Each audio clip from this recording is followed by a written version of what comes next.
चलो दोस्तों शुरू करते हैं मनोचित्र कथा की रहस्यमय स्वप्न और विचित्र परिया। अच्छी कहानी है दोस्तों, ध्यान से सुनना।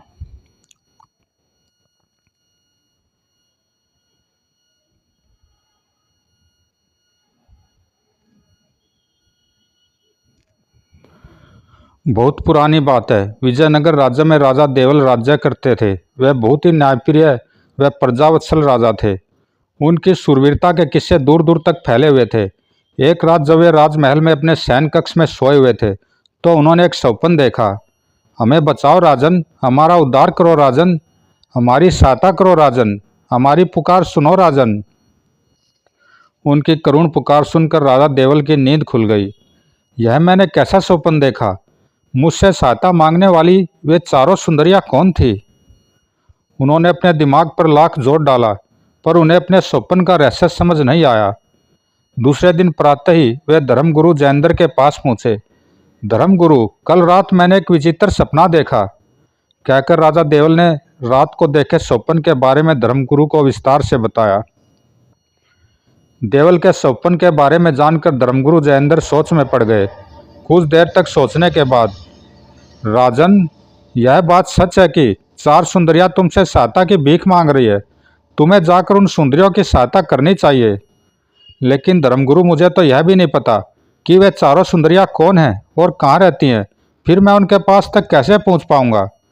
राजन, कल भोर की बेला में आप अपने घोड़े पर बैठकर राजमहल से निकलना। तब आपका घोड़ा सवै जिस दिशा की ओर चले तुम उसी दिशा की ओर बढ़े चले जाना। उसी दिशा में तुम्हें कहीं न कहीं वे चारों सुंदरियां अवश्य मिलेगी। दूसरे दिन भोर की बेला में घोड़ा तो दक्षिण दिशा की ओर मुड़ गया है, अतः मुझे धर्मगुरु के निर्देशानुसार इसी दिशा की ओर जाना चाहिए। अतः देवल उसी दिशा की ओर चल पड़ा। दोपहर होते होते उसका घोड़ा दौड़ते हुए एक निर्जन वन में जा पहुंचा। पता नहीं वे चारों सुंदरियां मुझे कहाँ मिलेगी। वन में उसका घोड़ा एक स्थान पर आकर रुक गया। सामने जल के चार पक्के जलाशय नजर आ रहे हैं। इस निर्जन वन में पक्के जलाशय, वन में इस प्रकार के जलाशय होने का क्या तात्पर्य है? वह अभी खड़ा हुआ यही सोच रहा था कि उसके पास एक ऋषि आए। राजन, किस सोच में डूबे खड़े हो? ऋषिवर, मैं इन चार जलाशयों को देखकर चकित हूँ। इस निर्जन वन में इन जलाशयों के होने का क्या तात्पर्य है? राजन, ये चारों जलाशय चतुरकुंड के नाम से प्रसिद्ध हैं। इन जलाशयों में पवित्र जल है। बहुत दूर दूर से लोग इन जलाशयों में स्नान करने आते हैं। लेकिन ऋषिवर, इस समय तो ये चारों जलाशय सूने पड़े हैं। क्या अब इन जलाशयों में लोग स्नान करने नहीं आते? राजन, क्या आपको इन जलाशयों के बारे में बिल्कुल भी पता नहीं है? नहीं ऋषिवर। राजन, अब इन जलाशयों में कोई भी नहाने नहीं आता, क्योंकि अब यह चतुरकुंड तीर्थस्थल मृत्यु स्थल बन गए हैं। मैं आपकी बात का मतलब नहीं समझा ऋषिवर, जरा स्पष्ट रूप से समझाइए। तो सुनिए राजन, पिछले कुछ समय से जाने कहाँ से इन चारों कुंडों में चार मगरमच्छ आ गए हैं। जो भी तीर्थयात्री स्नान करने के लिए कुंड में उतरता है वही मगरमच्छों का आहार बन जाता है। इसी कारण अब लोगों ने इन चतुर्कुंड जलाशयों का त्याग कर दिया है। भूल कर भी अब कोई इन कुंडों की ओर नहीं जाता। ओ, तो यह बात है। राजन, आप भी भूल कर इन चारों जलाशयों की ओर मत जाना। देवल को यह चेतावनी देकर ऋषि वहां से आगे बढ़ गया। ऋषि के जाने के बाद देवल ने सोचा, मुझे चतुर कुंडों के पास चलकर यह तो देखना चाहिए कि ऋषि की कही बात सत्य है या नहीं। वह चलकर पहले जलाशय के पास पहुंचा। जलाशय का निर्मल जल हवा से धीरे धीरे हिल रहा था। देवल चुपचाप खड़ा जलाशय के जल को देखता रहा। एकाएक जलाशय के जल में लहरें उठने लगी। यह क्या? अकस्मात ही जलाशय में लहरें क्यों उठने लगी? अगले ही पल एक विशालकाय व भयानक मगरमच्छ ने अपना सिर पानी से ऊपर निकाला। इसका मतलब यह है कि ऋषि ने जो कुछ भी मुझे बताया था वह सत्य था। इन्हीं मगरमच्छों के कारण लोगों ने इन जलाशयों में स्नान करना छोड़ दिया है। क्या मगरमच्छों के उत्पात के कारण पवित्र चतुर्कुंड अप्रतिष्ठ हो जाएंगे? नहीं, मैं ऐसा कभी नहीं होने दूंगा। मैं इन मगरमच्छों को देखूंगा। यह सोचकर उसने अपने वस्त्र उतारे और जलाशय में कूद पड़ा। छपाक! अगले पल मगरमच्छ उसे खाने के लिए उसकी ओर दौड़ पड़ा। देवल के पास आकर मगरमच्छ ने उसके पाँव पर झपट्टा मारा। मगरमच्छ ने अपने जबड़ों में देवल का पाँव दबा लिया और खींचकर जलाशय के जल की ओर ले जाने लगा। मुझे शीघ्रता से कुछ करना चाहिए, वरना मगरमच्छ मुझे अपना आहार बना डालेगा। यह सोचकर देवल ने अपनी पूरी शक्ति इकट्ठी की और ऊपर की ओर उछाल भरी। उसके पैर को मुंह में दबाए मगरमच्छ भी हवा में ऊपर उठ गया। अगले ही पल धड़ाम, दोनों तट पर आ गिरे। दूसरे पल ही मानो चमत्कार हुआ। ओ, यह क्या भयानक मगरमच्छ एक सुंदर स्त्री के रूप में परिवर्तित होने लगा है। कुछ ही पल बाद देवल के सामने एक अत्यंत रूपवती युवती खड़ी हुई थी। कौन हो तुम? हे वीर पुरुष, यदि आज आप यहाँ आकर मेरा उद्धार न करते तो मैं कभी श्राप मुक्त नहीं हो पाती। लेकिन यह तो बताओ कि तुम हो कौन और मगरमच्छ कैसे बनी? राजन, मैं इंद्रलोक की अप्सरा मदालसा हूँ। एक दिन मैं अपनी 3 सखियों के साथ भ्रमण करने के उद्देश्य से पृथ्वी पर उतरी। उस दिन मौसम बहुत सुहावना था। हवा में फूलों की मादक सुगंध फैली हुई थी। हम चारों सहेलियां घूमती हुई इन्हीं चतुर कुंडों के पास आ पहुंची। यहाँ पहुंचकर हमने एक तपस्वी को तप करते हुए देखा। उसे देखकर हमें शरारत सूझी। मैं अपनी सखियों से बोली, सखियों, क्यों न इस तपस्वी का तप भंग किया जाए? तुम ठीक कह रही हो मदालसा, ऐसा करने में बहुत मजा आएगा। हम चारों सखियां मिलकर उस तपस्वी के सम्मुख नाचने गाने लगी। हमारे नृत्य का उस तपस्वी पर कोई असर नहीं हुआ।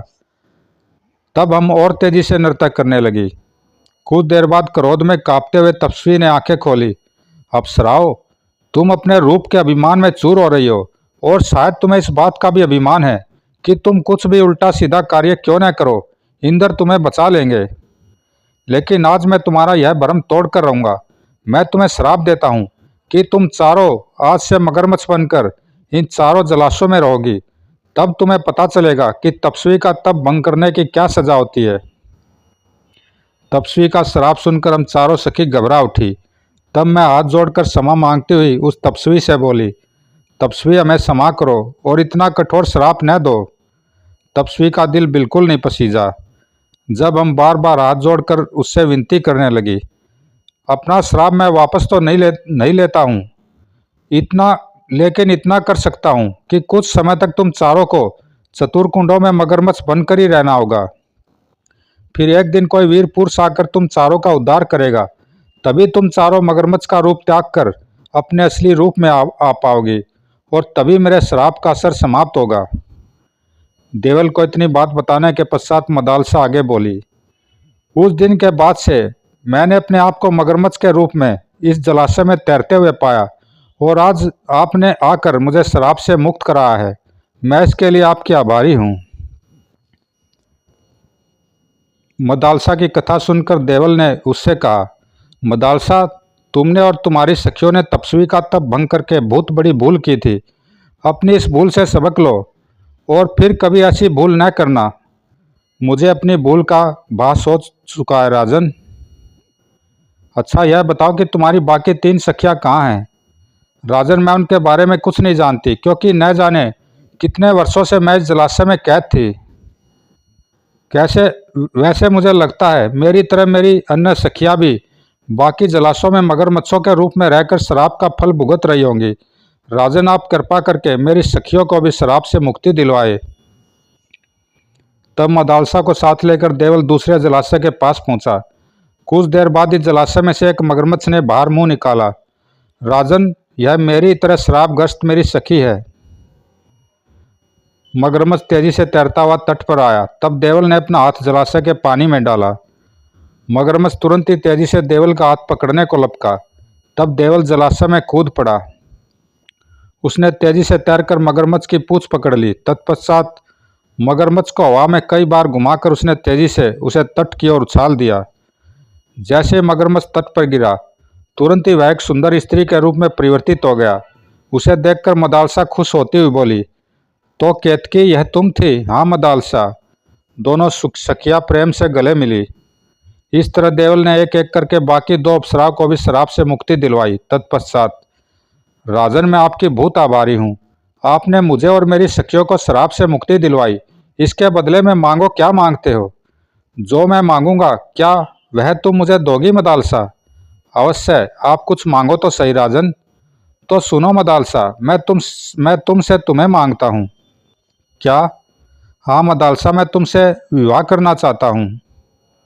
ओ राजन, यह आप क्या मांग बैठे? मदालसा, या तो अपना दिया वचन पूरा करो या मेरी बात न मानकर वचनहारी हो जाओ। राजन, वचनहारी तो मैं नहीं होंगी, मुझे आपकी बात स्वीकार है। तो क्या मदालसा, तुम हमारे साथ वापस इंद्रलोक नहीं जाओगी? कैसे जा सकती हूँ सखियो, मैं राजा देवल को वचन दे चुकी हूँ। तब तो हमें तुम्हें पृथ्वी पर ही छोड़कर जाना होगा। तब देवल और मदालसा से विदा लेकर तीनों अप्सराएं आकाश मार्ग की ओर उड़ गई। मदालसा दुखी सी अप्सराओं को आकाश में जाते हुए देखती रही। जब अप्सराएं आकाश में लुप्त हो गई तो मदालसा ने ठंडी सांस खींचते हुए देवल से कहा, चलिए राजन, चलो मदालसा। जैसे वे चलने को उद्यत हुए, ऋषिवर आप यहाँ? आपने तो मुझे यहाँ आने के लिए मना किया था और स्वयं चले आए, ऐसा क्यों? राजन, मैं जानता था कि मेरे मना करने के बाद भी तुम चारों जलाशयों की ओर अवश्य जाओगे, इसलिए मैंने जानबूझकर तुम्हें मना किया था। मैं चारों अप्सराओं के श्रापग्रस्त होने की कहानी जानता था और चाहता था कि चारों अप्सराएं किसी प्रकार श्राप से मुक्त हो जाए, इसलिए मेरे योग बल द्वारा ही चारों अप्सराओं ने तुम्हारे स्वप्न में आकर तुमसे अपने छुटकारे की विनती की थी। लेकिन ऋषिवर, आपने इस कार्य के लिए मुझे ही क्यों चुना?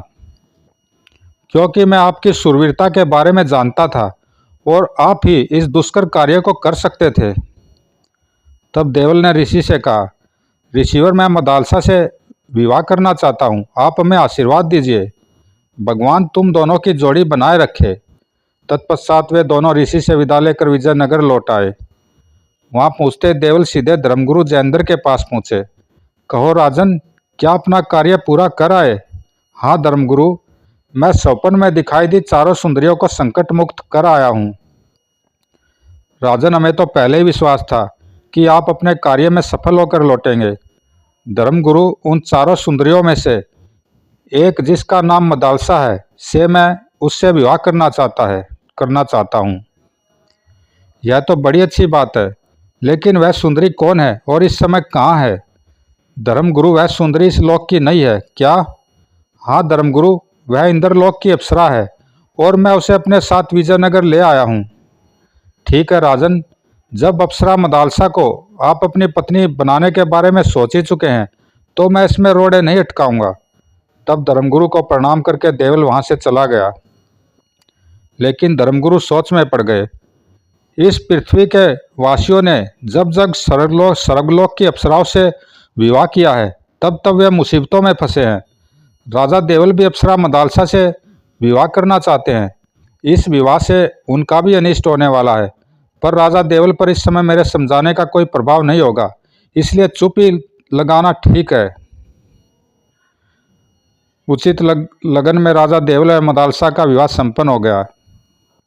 भगवान, मुझे आगामी घटने वाली घटनाओं का भान है, फिर भी आपसे प्रार्थना कर रहा हूँ कि इस विवाह के पश्चात राजा देवल पर किसी प्रकार की आँच न आने पाए। अब राजा देवल मदालसा के साथ सुखपूर्वक रहने लगा। मदालसा, जब से तुम मेरे जीवन में आई हो, मेरा जीवन और अधिक खुशहाल हो उठा है। मदालसा देवल की इस प्रकार की बातें सुनकर शर्मा कर रह जाती थी। एक दिन मदालसा ने देवल को सूचना दी, महाराज, आप कुछ माह पश्चात पिता बनने वाले हैं, क्या सच? हाँ महाराज। ओ मदालसा, तुमने तो यह बड़ी अच्छी खबर सुनाई है। उचित समय पर मदालसा ने एक सुंदर पुत्र को जन्म दिया। मदालसा, अपने पुत्र का नाम हम केवल रखेंगे। आपको जो भी नाम अच्छा लगे वही नाम रखिएगा महाराज। युवराज के जन्म पर राज्य में खूब खुशियां मनाई गई।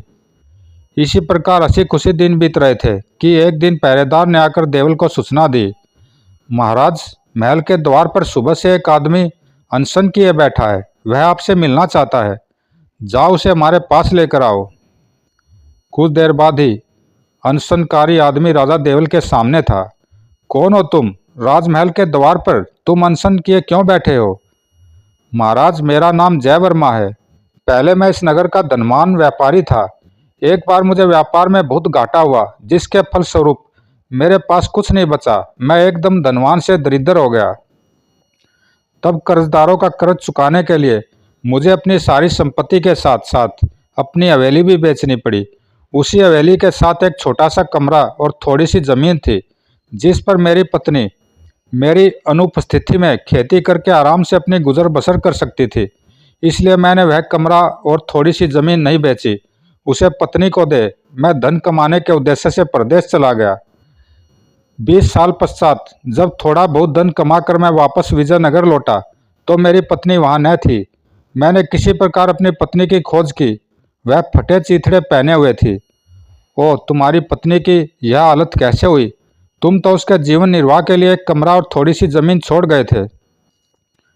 महाराज, यही प्रश्न जब मैंने अपनी पत्नी से पूछा तो उसने रोते रोते मुझे बताया कि जीवन निर्वाह के लिए जो ज़मीन मैं उसके पास छोड़ गया था वह उससे उस साहूकार ने छीन ली थी, जिसने 20 वर्ष पहले मेरी हवेली खरीदी थी।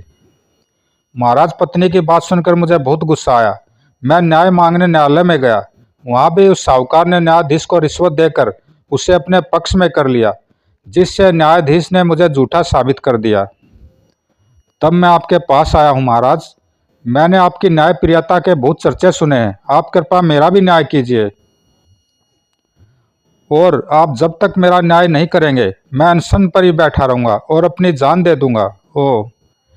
जयवर्मा की बात सुनकर देवल सोच में पड़ गया। उसने जयवर्मा से पूछा, उस साहूकार का क्या नाम है जिसे तुमने अपनी हवेली बेची थी? महाराज, उसका नाम धनपति है। सुनकर देवल चौंका। धनपति साहूकार तो प्रधानमंत्री देवधर का साला है। जी महाराज, हम अभी धनपति को बुलाकर इस बारे में पूछताछ करते हैं। महाराज, अब मुझे आप ही का सहारा है। फिक्र न करो जयवर्मा, हम तुम्हारे साथ अवश्य ही न्याय करेंगे। देवल ने उसी समय सेवक को बुलाकर आदेश दिया, साहूकार धनपति को इसी समय बुलाकर हमारे पास लाओ। जो आज्ञा महाराज। कुछ देर बाद ही साहूकार धनपति राजा देवल के सामने उपस्थित था। महाराज, सेवक को कैसे याद किया? धनपति जयवर्मा तुम्हारी शिकायत लेकर आया है। क्या जयवर्मा की बात सच है? जयवर्मा मेरे खिलाफ क्या शिकायत लेकर आया महाराज? तब देवल ने विस्तार पूर्वक धनपति को जयवर्मा की शिकायत के बारे में बताया। देवल की बात सुनकर धनपति ने कहा, महाराज, यह बात ठीक है कि 20 वर्ष पूर्व मैंने जयवर्मा से उसकी हवेली खरीदी थी। हवेली के साथ साथ एक छोटा कमरा और थोड़ी सी खेती योग्य जमीन भी थी। वह भी मैंने हवेली के साथ साथ ही जयवर्मा से खरीदी थी। यह झूठ बोल रहा है महाराज। महाराज, आपके सामने मैं झूठ बोलने का साहस कैसे कर सकता हूँ? अच्छा धनपति, तुम्हारे पास हवेली को विक्रय करने का विक्रय पत्र तो होगा ही। उसे देखने पर सारी बात का पता चल जाएगा। तुम इसी समय वह विक्रय पत्र लेकर आओ।